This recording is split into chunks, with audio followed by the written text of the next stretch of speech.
you prepare as thoroughly as you can. The guys play their asses off. Playoffs? We'll talk about playoffs? You kidding me? Playoffs? I just hope we can win a game. Another game. Listen, we're talking about practice. Not a game. We're talking about practice. That you probably won't say it again. I bet I do. Okay. Chris? If you want to crown them, then crown their ass. But they are who we thought they were. And we let them off the hook. 5, 4, 3, 2, 1, 0. Gather around, Skull Brothers and Sisters. This is Skull World, brought to you by Minnesota Sports Talk.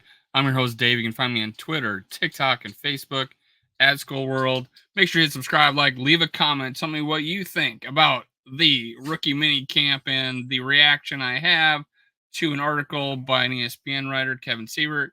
And let's talk about it. A lot of publicity about it, a lot of hubbub, a lot of hype on Twitter, everything.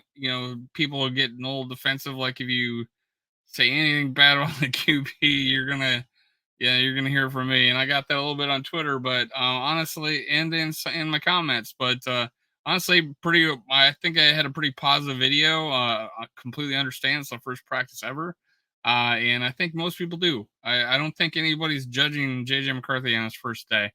He did throw a pick six and all that, but it's not a big deal. It's day one. Someone did have a good point that I'd rather see him testing the windows and seeing if he can thread the needle in practice rather than in a game. So and it makes sense.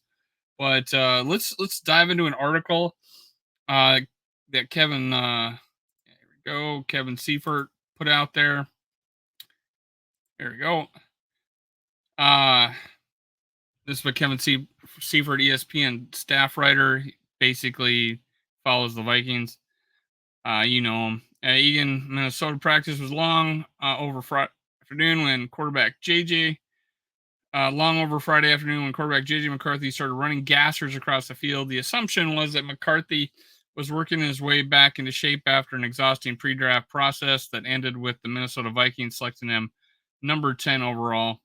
That, however, wasn't quite the reason, McCarthy said afterwards. As it turns out, McCarthy had jumped right into friendly competition with defensive players he faced on the first day of Vikings rookie minicamp. The stakes were simple. During a 16-play drill, only 3 or fewer of McCarthy passes could hit the ground. If that happened, the defensive players would run. If 4 or more hit the ground, he would have to run. It was nice of him not to include his receivers because they could just drop balls on him. If you guys saw, McCarthy said with a smile, "I was out there running." Now, this is cool. This is a cool little rookie leadership, I'm going to take charge type of thing. Competitive, pushing a defense to perform as well as him as an offensive player. So I really like that. I think that stands out about him. You guys saw McCarthy said with a smile, "I was out there running." So yeah, anyways. And Kevin O'Connell really was stressing that, was no errors.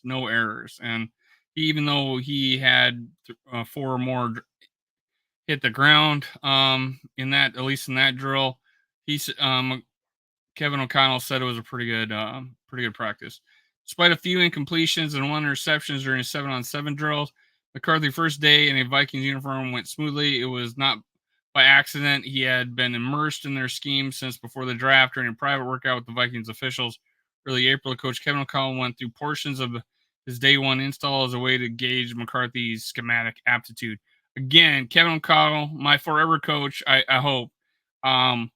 He was showing him the offense, seeing how he would absorb it prior to drafting him, which was awesome. I love the way they went about picking their quarterback.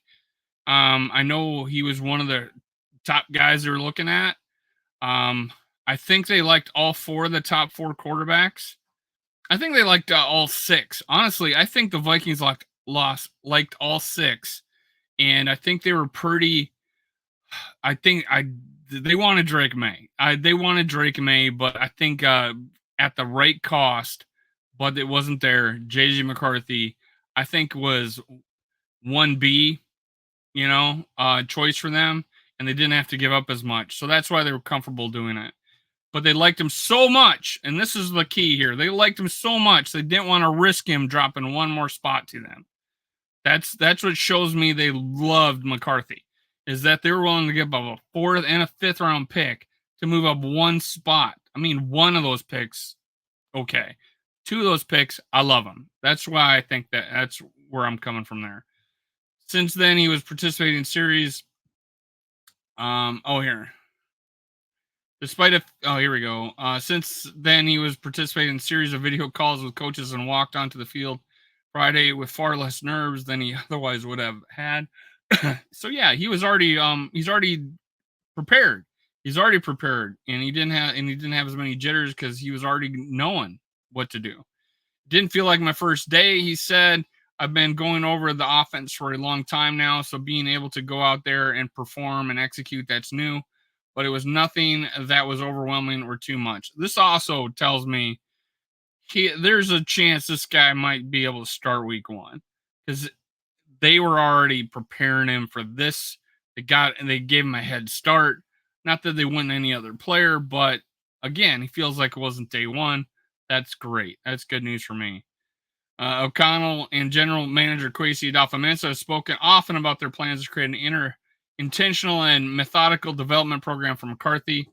One they hope will have him ready to play both physically and mentally before he makes a regular season debut.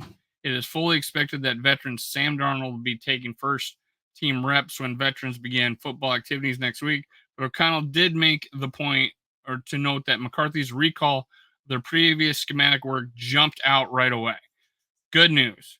Like, he could recall stuff they've already went over. Great.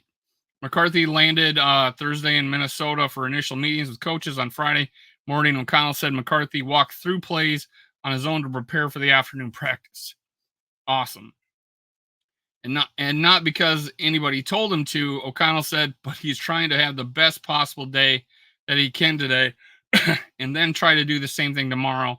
This guy is a process-driven guy and understands that there's a long road ahead of him. That's where we're just trying to make incremental gains that will be solidified as part of how he plays quarterback for a long time. So I've been really impressed with him so far and look forward to get another full day tomorrow.